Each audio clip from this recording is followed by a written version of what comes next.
Oi galera, tudo bem com vocês? Hoje nós vamos falar sobre tosse. Tosse aí é um sintoma muito frequente, né? Encontrado em várias doenças. Eu achei interessante falar sobre a tosse. Bom, a tosse é um sintoma descrito ao longo de toda a história da medicina e está presente em várias doenças pulmonares e extrapulmonares, além de ser um sintoma pouco específico e muito frequente. Tem como benefício para o organismo a eliminação das secreções das vias aéreas e a proteção contra a broncoaspiração e arritmias cardíacas. Causa um grande impacto social, podendo levar à incontinência urinária, provocar absenteísmo e baixo rendimento escolar. O custo com exames subsidiários, que no caso seria a investigação etiológica e o tratamento, é bastante dispendioso, né? Ou seja, gasta muito dinheiro, tanto para o sistema de saúde quanto para os pacientes. Para que se entenda um pouco sobre a tosse, é necessário se entender também sobre a fisiologia, né, a fisiopatologia da tosse. Vamos falar um pouco sobre o complexo do arco reflexo da tosse. Substâncias químicas, dá o exemplo de dióxido de enxofre, cloro, entre outros, mediadores inflamatórios, alterações da temperatura e eventos mecânicos sensibilizam os receptores da tosse. Esses receptores são encontrados nos seios paranasais, no nariz, na faringe, na laringe, na traqueia, nos brônquios, nos bronquíolos, na pleura esôfago distal, no diafragma. Quando eles são estimulados por essas substâncias descritas acima, eles enviam impulsos aferentes através do nervo vago para o cérebro e para a medula. O cérebro e a medula, eles reenviam estímulos eferentes que causam o fechamento da epiglote e das cordas vocais. Em decorrência disso, o ar fica aprisionado no interior dos pulmões. No entanto, os músculos abdominais intercostais internos contraem também e empurram o diafragma para cima, criando uma elevação da pressão intratorácica. Essa elevação da pressão intratorácica vai causar a abertura súbita das cordas vocais da epiglote, antes fechadas pelo estímulo eferente. Agora elas vão abrir e o ar que estava preso no pulmão, ele vai sair sob pressão para o exterior em alta velocidade, originando a tosse. Existem algumas doenças que suprimem o arco reflexo. Essas doenças podem ser a estimulação repetitiva dos receptores, o uso de narcóticos ou sedativos, né? Narcóticos são substâncias que deprimem o sistema nervoso central, tumores do sistema nervoso central, hipertensão intracraniana, doenças neuromusculares, cirurgias abdominais e torácicas e anomalias da laringe que alteram a abertura da glote. Como, por exemplo, pode citar a traqueostomia, né? E também a paralisia das cordas vocais. Existe a classificação da tosse, você pode classificar a tosse. Existem 4 tipos de classificação. Você pode classificar ela quanto à expectoração, o expectorado, né? Quanto ao agente etiológico, quanto ao sítio anatômico ou quanto ao tempo de duração dos sintomas. Quanto à expectoração, a gente pode classificar a tosse em tosse seca e tosse produtiva. Geralmente, tosse seca está presente em doenças como rinite alérgica, resfriado comum, tosse pleural e também as medicamentosas, né? Que aí entra os IECAs e os beta-bloqueadores. A tosse produtiva pode ser hialina ou purulenta, e um exemplo de doenças onde onde acontece essa tosse produtiva é a descarga pós-nasal nos quadros de rinocinusite. Bom, em relação à classificação quanto ao agente etiológico, aí tem diversos, né?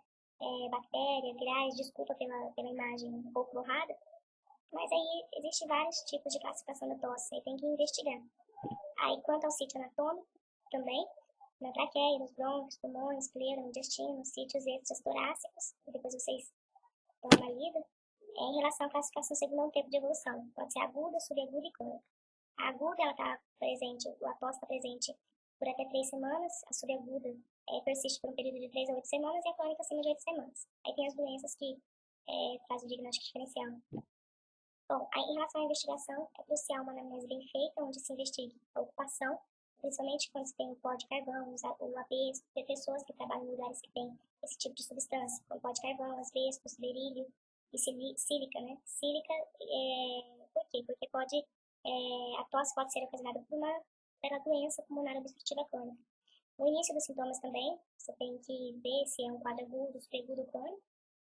Tosse persistente por mais de 2 semanas, a Sociedade Brasileira de Epidemiologia indica investigar tuberculose. Em relação à expectoração, pode ser se a tosse é produtiva ou seca, se ela é produtiva, a cor do catarro, o período do dia ou do ano, tosse sazonal, primavera, inverno, que geralmente inverno aí entra uma influenza, né? E o primavera já a rinite, né? Os sintomas de doenças associadas, como rinite alérgica, gripe, sinusite aguda, asma, doença do refluxo gastroesofágico, tuberculose, edema agudo de pulmão, TEP, Aí para ver também se tem tabagismo, né, que às vezes a tosse pode ser ocasionada por substâncias contidas no cigarro. E medicações, como já foi citado lá, os beta-bloqueadores e os IEPAs, né? Bom, a investigação, no caso a rinite alérgica, vai ter rinorreia, crise de esternopatórias, né, que são os espirros, obstrução nasal, adenofagia, lacrimejamento, hiperemia conjuntival. A gripe, o sintoma acima descrito, mas a febre alta, os calafrios, a prostração e mialgia. Sinusite aguda, vai ter cefaleia, dor facial, congestão nasal, hiposvia ou anosmia, né? Secreção pós-nasal. E aí vai. Depois vocês dão uma lidinha. Bom, o exame físico, primeiro, indica-se iniciar uma sequência crânio-caudal, para você ter uma noção, né? A palpação da face, a percussão dos seios nasais, principalmente quadros de sinusopatia, né, quando você tem uma hipótese diagnóstica. Avaliar a cavidade oral, também para ver se tem protegimento pós-nasal. A inspeção do tórax, o aumento do diâmetro antero-posterior pode indicar hiperinsuflação, no caso do efizema pulmonar. Sinais de Lemos Torres indica derrame pleural de pequeno e médio volume, né, às vezes a tosse pode ser por isso. Fornagem, traqueísmo, né, obstrução pode indicar obstrução alta, principalmente para aspiração de corpo estranho, presença de neoplasia na língua-traqueia. Observar sempre a tiragem intercostal, porque pode se ter asma, enfisema pulmonar. Ataque pinéio, geralmente pode dar infecções graves e distúrbios metabólicos. A palpação do tórax também é importante para você ver a responsabilidade, né? Geralmente a responsabilidade está diminuída pelo tórax, congestão pulmonar. O sinal de Sigma-Morelli indica derrame pleural e também o lugar, o ponto da punção. A ausculta pulmonar pode ter o sopro tubário, o sopro cavernoso, os roncos, os sibilos, os receptores crepitantes. E a percussão pulmonar, né? O hipertimpanismo, submaciez. É importante também se palpar os linfonodos, né? Porque geralmente eles estão aumentados em quadros de infecções, neoplasias e imunossupressões. A hipóxia também deve ser feita para os dedos hipocráticos, unhas em vidros de relógio e cianose periférica. Os exames complementares que se deve solicitar para essa investigação é a anamnese do exame físico, no caso seria o exame físico, né? Aí os exames complementares, tem o hemograma, raio-x de tórax, a tomografia para a avaliação dos seios paranasais, né, principalmente em quadro de sinusopatia tônica. Mas a tomografia também pode ver massas e nódulos pulmonares, bronquiectasia, doenças intersticiais ou pleurais, patologias cardíacas e periféricas. A espirometria também é importante para o diagnóstico de asma, do POC, o exame citológico e a cultura de catarro para a tuberculose. Bom, o tratamento, geralmente se faz o tratamento da doença que ocasionou a tosse, mas para o alívio da tosse, pode-se utilizar os antitussígenos, como o dexametorfano, ele é o mais seguro dentre os antitussígenos. Você pode utilizar de 15 a 30 miligramas a cada 4 ou 6 horas. Brometo de patróquio em relação de 3 a 4 vezes ao dia. Os narcóticos, de 15 a 30 miligramas a cada 6 horas. E o clobutinol, de 40 a 80 miligramas por dia em 3 doses. Não devem ser usados os antitussígenos em pacientes com expectoração abundante por risco de acúmulo e asfixia, porque a tosse ela é responsável pela eliminação dessas secreções. Então, é preciso ter a tosse para eliminar essas secreções. Então, se você suprimir a tosse, é perigoso acumular essa expectoração e causar asfixia. Então, é isso, pessoal. Agradeço por terem visto o vídeo. Muito obrigada. Fiquem com Deus.